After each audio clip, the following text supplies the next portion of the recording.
Hello friends, love hacker कहानी में आपका स्वागत है। अगर आप पहली बार आए हैं तो चैनल को सब्सक्राइब कर लें। आपको कहानियाँ अच्छी लगती है तो वीडियो को लाइक कर दें और एक प्यारा सा कमेंट करके हमें ज़रूर बताएं। दोस्तों, लव हैकर कहानी के 15वें एपिसोड में आपका फिर से स्वागत करता हूं। चलिए शुरू करते हैं कहानी। राघव ने घर आने के बाद अपनी मम्मी को चेक देना शुरू ही किया था, लेकिन तभी उसके पिताजी भी घर पर आ गए थे। और जैसे ही उन्होंने देखा कि राघव अपने घर में ही अपनी माँ को चेक दे रहा है, तो उसने उसको घर से बाहर निकाल दिया था। इधर आरोही भी अपने रूम में बैठकर लगातार रोई जा रही थी। तभी कार्तिक उसके कमरे में गया और उसका फोन बज उठा। उसने एक पल के लिए आरोही की तरफ देखा, जो उसकी तरफ पीट करके बैठी थी। फिर अपनी जेब से मोबाइल निकाल लिया। जैसे उसने फोन की स्क्रीन देखा तो उसे पता चला आरोही की छोटी बहन कोयल का फोन था। कार्तिक ने तुरंत कॉल एक्सेप्ट किया और फोन अपने कान के लगा लिया। तभी उधर से कोयल की उत्साह भरी आवाज आई। हेलो जीजू, कैसे हैं आप? कार्तिक का ध्यान अभी भी आरोही की तरफ था और वो देख पा रहा था कि आरोही कितनी दुखी है और वो रो रही है। उसने फिर भी ऊपरी मन से कोयल की बात का जवाब देते हुए कहा, हेलो। हाँ कोयल, मैं ठीक हूँ। तुम बताओ कैसी हो? आज कैसे याद कर लिया? ये दूसरी तरफ से कोयल ने नाटकीय नाराजगी भरी आवाज में कहा, आरोही दीदी कहाँ है? मैं कब से उन्हें फोन कर रही हूँ लेकिन कोई जवाब नहीं दे रही। कार्तिक ने उसकी बात का जवाब देते हुए कहा, अरे यही है तुम्हारी दीदी, तुम कहो तो अभी बात करवा दूं। ये कहते वो आरोही की तरफ जाने लगा। उसको भी लगा कि आरोही की कोयल का बात करने का उसका थोड़ा सा मूड तो फ्रेश हो ही जाएगा। वहीं दूसरी तरफ से कोयल ने एक्साइटमेंट में आवाज में कहा, आपको पता है कि आरोही दीदी का रिजल्ट आ गया? उन्होंने पूरी यूनिवर्सिटी में टॉप किया है। मैं यही खुशखबरी उनको देने के लिए कॉल किया था, लेकिन वो मेरा फोन नहीं उठा रही। कार्तिक ने उसकी बात सुनकर खुश होते हुए आरोही की तारीफ करते हुए कहा, अरे ये तो बहुत अच्छी बात है। वैसे तुम्हारी बहन तो बहुत होशियार है ही। चलो मैं तुम्हारी बात करवाता हूँ। ये कहते हुए वो मुस्कुरा रहा था, लेकिन साथ ही उसको आरोही की चिंता भी हो रही थी। उसने आरोही के बिल्कुल पास जाते हुए उसको पुकारते हुए कहा, आरोही, आरोही। कार्तिक ने उसको 2 बार पुकारा, लेकिन आरोही ने कोई जवाब नहीं दिया। जब आरोही कुछ नहीं बोली तो कार्तिक ने अपनी बात को आगे बढ़ाते हुए कहा, आरोही, यूनिवर्सिटी में तुमने टॉप किया है। कॉन्ग्रेचुलेशंस। ये कोयल का फोन है और तुमसे बात करना चाहती है। तुम उसका फोन क्यों नहीं उठा रही थी? ये कहते हुए उसने अपना फोन आरोही की तरफ बढ़ा दिया। आरोही ने तुरंत उसके हाथ से फोन ले लिया और जबरदस्ती मुस्कुराने की कोशिश करते हुए कोयल से बात करने लगी। वहीं कार्तिक अभी भी उसका उदासी से भरा हुआ चेहरा ही देख रहा था। उसने कुछ देर के लिए एक तो आरोही का चेहरा देखा, फिर उन दोनों बहनों की बात खत्म होने के इंतजार में चक्कर काटने लगा। उसको अभी भी गेमिंग जोन पर ही जाना था। तभी उसने आरोही की तरफ देखा और फोन करते करते उसके चेहरे पर अब मुस्कान आनी शुरू हो गई थी, लेकिन उसके चेहरे पर उदासी अभी भी बरकरार थी। कुछ देर में दोनों बहनों ने अपनी बात खत्म की और फिर आरोही ने कार्तिक को फोन वापस दे दिया और कहा, थैंक यू। मुस्कुराते हुए उसी की तरफ देखने लगी। कार्तिक ने अपना फोन लिया और मुस्कुराते हुए कहा, मोस्ट वेलकम। ये कहते हुए उसने आगे मजाक भरे अंदाज में कहा, वैसे तुम बहुत होशियार हो। जितने नंबर तुम्हारे आए हैं इतने तो मेरी पूरी ग्रेजुएशन के सारे सेमेस्टर मिलाकर नहीं बनेंगे। काफी इंटेलिजेंट हो तुम। वो ईमानदारी से उसकी तारीफ कर रहा था। आरोही ने भी उसकी तारीफ को पॉजिटिव में लेते हुए एक बार फिर से शुक्रिया अदा करते हुए कहा, "हम्म, बहुत बहुत धन्यवाद मेरी इतनी तारीफ करने के लिए। अब और तारीफ ना करो, मैं खुशी में मर ही जाऊंगी। यह कहते हुए उसकी मुस्कान और भी गहरी हो गई। उसको कुछ ज्यादा ही हो रहा था और इसलिए उसने कार्तिक से कहा, कार्तिक, वैसे शाम को थोड़ा जल्दी आ जाना। मम्मी पापा शाम को आ रहे हैं रिजल्ट की खुशी में मुझे कॉन्ग्रेचुलेट करने के लिए। अगर तुम मुझसे मिलोगे तो थोड़ा अच्छा इंप्रेशन पड़ेगा। ये कहते हुए वो उम्मीद भरी आंखों से कार्तिक की तरफ देखने लगी। उसको उम्मीद थी कि कार्तिक उसकी बात मान लेगा और शाम को वापस जल्दी आ जाएगा, लेकिन हुआ इसके बिल्कुल उलट। कार्तिक ने अपना सिर हिलाते हुए कहा, नहीं आरोही, माफ करना, मैं शाम को आज तो बिल्कुल जल्दी नहीं आ सकता। हमारा एक कंपटीशन है और उसको जीतने के बाद ही मैं घर पर आऊंगा। आरोही ने भी उसके साथ ज्यादा बहस नहीं की और बस मुस्कुराकर हाँ में सिर हिला दिया।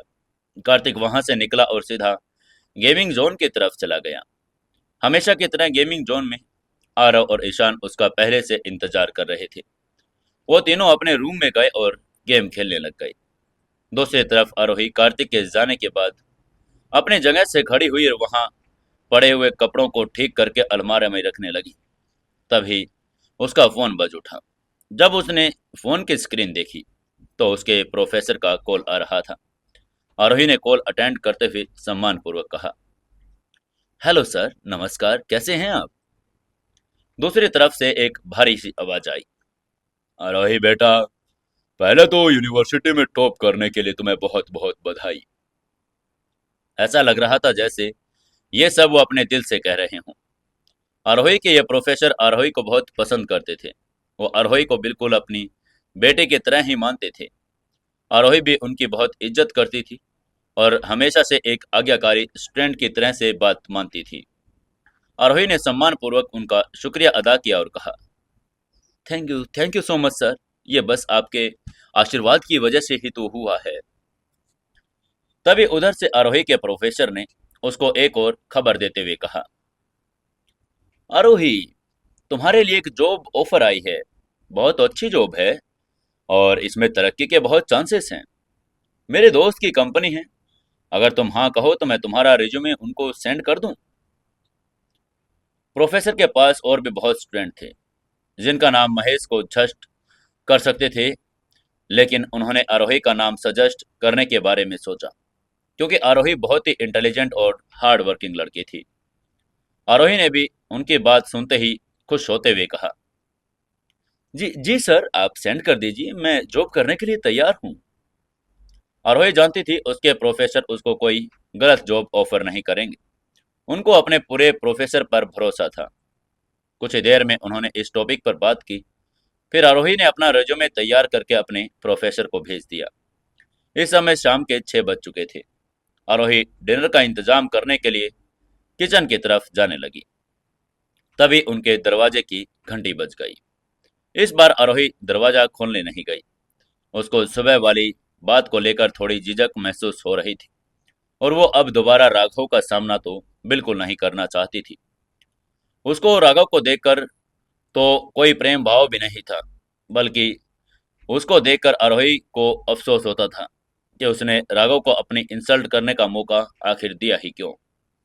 आरोही को पहले ही दिन से उनके एक रिलेशनशिप में रेड फ्लैग नजर आ रहे थे। उसको दिखाई दे रहा था कि राघव कितना टॉक्सिक और सेल्फिश आदमी है, लेकिन वो इस बात को इग्नोर करती रही। अब उसको इसी बात का पछतावा होता था। उसने उसको क्यों नहीं छोड़ा, उसको ही खुद को छोड़ने का मौका क्यों दिया।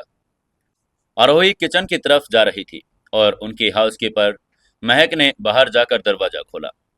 दरवाजे पर कोई और नहीं, आरोही के मॉम डैड और उनकी छोटी बहन कोयल थी, जो उसको मिलने और उसके यूनिवर्सिटी में टॉप करके पर यूनिवर्सिटी की तरफ से मिला गिफ्ट देने आए थे। सभी दरवाजे के अंदर दाखिल हुए और कोयल ने चहकते हुए आरोही की आवाज लगाई, आरोही दीदी, कहाँ हैं आप? हम आपसे मिलने आ गए हैं। आरोही किचन में थी और उसने जैसे ही कोयल की आवाज सुनी, वो जल्दी से बाहर लिविंग रूम में आ गई। वहीं कोयल की आवाज इतनी तेज थी कि प्रकाश ने भी उसको सुन लिया था और वो भी अपने कमरे से बाहर आ गया था। प्रकाश ने जैसे ही अपने सामने दशरथ को देखा तो उसके चेहरे पर एक बड़ी सी मुस्कान छा गई थी। दोनों बचपन के दोस्त थे और अब रिश्तेदार बन गए थे। प्रकाश ने उन सभी को अच्छे से रिसीव किया और उनको वहां लिविंग रूम में सोफे पर बैठने के लिए कह दिया। उनका हाल चाल पूछने के बाद आरोही ने महक को चाय और स्नैक्स इंतजाम करने के लिए कहा और खुद उन सभी के साथ लिविंग रूम में बैठ गई। तभी शबनम ने खुश होते हुए सभी से कहा, कोयल को तो बस चला ही नहीं कि उड़कर यहाँ पहुंच जाती। आरोही से मिलने के लिए बहुत बेचैन थी ये कहते हुए वो मुस्कुराकर आरोही की तरफ देखने लगी। तभी दशरथ ने भी उसकी तारीफ करते हुए कहा, मैं अभी अभी ऑफिस से घर पहुंचा था और आते ही पीछे पड़ गई कि बाबा बाबा चलो ना, आरोही दीदी को मुबारकबाद देने चले। दशरथ के चेहरे पर भी अपनी बेटी के लिए गर्व था। तभी प्रकाश ने मुस्कुराते हुए कहा, अरे हाँ जी, बात इतनी बड़ी है और ऊपर से यूनिवर्सिटी में टॉप आई हमारी बच्ची। इतनी गौर की बात तो हमसे कैसे जाने दे सकते थे। इसके लिए सभी का मुंह मीठा करवाना तो बनता ही है। कोयल ने चहकते हुए कहा, आपको पता है, दीदी का भी आने का बहुत मन था, लेकिन उनके ससुराल में भी एक दावत थी। लेकिन मैंने उनसे कहा कि भाई आप जाते रहिएगा तो आज ही जाऊंगी। ये कहते हुए उसने आरोही के पास जाकर उसको गले लगा लिया और उसके बगल में सोफे पर बैठ गई।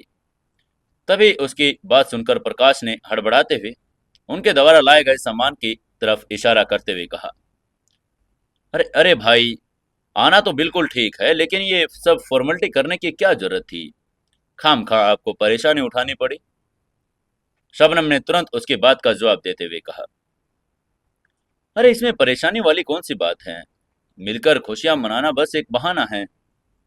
ये कहते वो मंद मंद मुस्कुरा रही थी। प्रकाश में भी इसकी बात पर सहमति जताते हुए सिर हिलाया और कहा, खुशी के इस मौके पर मिठाई हमें खिलानी चाहिए थी। आप लोग ले आए क्योंकि अब आरोही आपकी नहीं हमारी बेटी है। ये कहते वो ठहाका लगाकर हंसा। दशरथ ने उसकी बात पर हंसते हुए कहा, अरे एक ही बात तो है, अपना घर है, हम मिठाई ले आए, कोई बात नहीं, मिलकर खाएंगे, खुशियां मनाएंगे। इसके बाद सुनकर सभी हंसने लगे। प्रकाश ने भी हाथ हिलाते हुए कहा, हाँ हाँ बिल्कुल बिल्कुल, क्यों नहीं, आपकी मिठाई को ऐसे थोड़ी ना जाने देंगे। तभी बातों बातों में अचानक शबनम ने प्रकाश की तरफ देखते हुए पूछा, अरे भाई साहब, दिव्यानी भाभी कहाँ हैं, दिखाई नहीं दे रही। ये कहते हुए वो सवालिया नजरों से प्रकाश की तरफ देखने लगी। प्रकाश ने तुरंत उसकी बात का जवाब देते हुए कहा, वो शायद कमरे में होगी। तभी उसकी बात पूरी होते ही आरोही ने अपनी जगह पर खड़ा होते हुए कहा, मैं देखती हूँ, बुलाकर लाती हूँ। लेकिन जैसे ही वो कमरे की तरफ जाने लगी, प्रकाश ने एकदम से घबराते हुए उसको रोकते हुए कहा, अरे अरे नहीं नहीं बेटा, तुम एक काम करो, देखो महक ने अभी चाय तो क्यों नहीं लेकर आई, मैं दीवानी को बुलाकर लेकर आता हूँ। उसकी आवाज में घबराहट साफ दिखाई दे रही थी। वो अपनी बात पूरी करने के बाद खड़ा हुआ और कमरे की तरफ दिवाली को बुलाने के लिए चला गया। वहीं आरोही को छोड़कर लिविंग रूम में सब मौजूद लोग उसकी घबराहट को देखकर एक दूसरे की तरफ हैरानी से देखने लगे। उनको उसकी इस घबराहट का मतलब समझ नहीं आ रहा था। वहीं आरोही अकेली थी जो मुस्कुरा रही थी। दूसरी तरफ प्रकाश ने कमरे में अंदर जाते ही दिव्यानी की तरफ देखते हुए कहा, दिव्यानी, बाहर चलो, दशरथ और शबनम भाभी आए हैं, तुम्हारे बारे में पूछ रहे हैं। ये कहते वो बिस्तर पर बैठी दिव्यानी की तरफ उम्मीद भरी नजरों से देखने लगा। लेकिन दिव्यानी ने गुस्से और नाराजगी बड़े स्वर में कहा, मेरे सिर में दर्द हो रहा है, मैं अभी किसी से नहीं मिल सकती, आप जाइए यहां से। उसकी आवाज बहुत तीखी थी, गुस्से से भरी हुई थी, और वो अभी भी इस प्रकार से राघव वाली बात को लेकर नाराज थी। उसकी बात सुनकर प्रकाश निराश हो गया। उसने निराशा से उसके पास जाते हुए उसको मनाने की कोशिश करते हुए फिर कहा, अरे दिव्यानी, थोड़ी देर के लिए आ जाओ, घर आए हुए मेहमानों के साथ ऐसा नहीं करते। आरोही को भी अच्छा नहीं लगेगा कि उसके मायके वाले आए और तुम मिलने के लिए बाहर तक नहीं आई। थोड़ी देर के लिए तो चलो, बाद में आ जाना। लेकिन दिव्यानी उसकी बात सुनने के लिए तैयार नहीं थी। उसने इस गुस्से और रूखेपन के साथ कहा, मैंने कहा ना मेरा सिर दर्द है, तो मैं नहीं आ सकती तो नहीं आ सकती। उसकी बात साफ थी कि वो बाहर नहीं जाएगी। तब प्रकाश ने थोड़ा रौबदार आवाज में चिल्लाते हुए कहा, दिव्यानी, थोड़ी देर में क्या हो जाएगा, आ जाओ, बस दुआ सलाम करके वापस आ जाना। उसकी आवाज इतनी ऊंची थी कि कमरे से बाहर न जा पाए। लेकिन दिव्यानी ने पहले से भी ज्यादा नाराजगी में कहा, प्रकाश आप इतना चिल्ला क्यों रहे हैं। मैंने मान लिया कि ये घर आपका है, लेकिन क्या अब आने वाले लोगों से भी मिलना होगा। ऐसा तो तुम मेरे ऊपर बंदिश नहीं लगा सकती। मेरा दिल करेगा तो मिल लूंगी, और अब मेरी तबीयत ठीक नहीं है तो क्या जबरदस्ती है कि मैं उनसे मिलने ही जाऊंगी। ये कहते हुए उसने तुरंत मुंह फेर कर लेट गई। प्रकाश अपनी जगह पर चुपचाप खड़ा उसको देखता रह गया। उसको समझ नहीं आ रहा था कि बाहर जाकर अब उन लोगों को कैसे फेस करेगा। वो घूम कर और अपने माथे को थोड़ा सा दबाने लगा। उसको अब सर दर्द होने लगा था। उसने घूम कर एक बार फिर दिव्यानी की तरफ देखा और हिम्मत करके बाहर की तरफ चला गया। वो बाहर आकर सोफे पर बैठता हुआ थोड़ा हिचकिचाते हुए बोला, वो दिव्यानी की थोड़ी सी तबीयत खराब है। वो मेडिसिन लेकर सोई हुई है। मैंने समझा कि उसको अब जगाना नहीं चाहिए। लेकिन उसकी आवाज से साफ पता चल रहा था कि वो बिल्कुल झूठ बोल रहा है। वहीं उसकी बात सुनकर आरोही के मम्मी पापा ने एक दूसरे की तरफ देखा।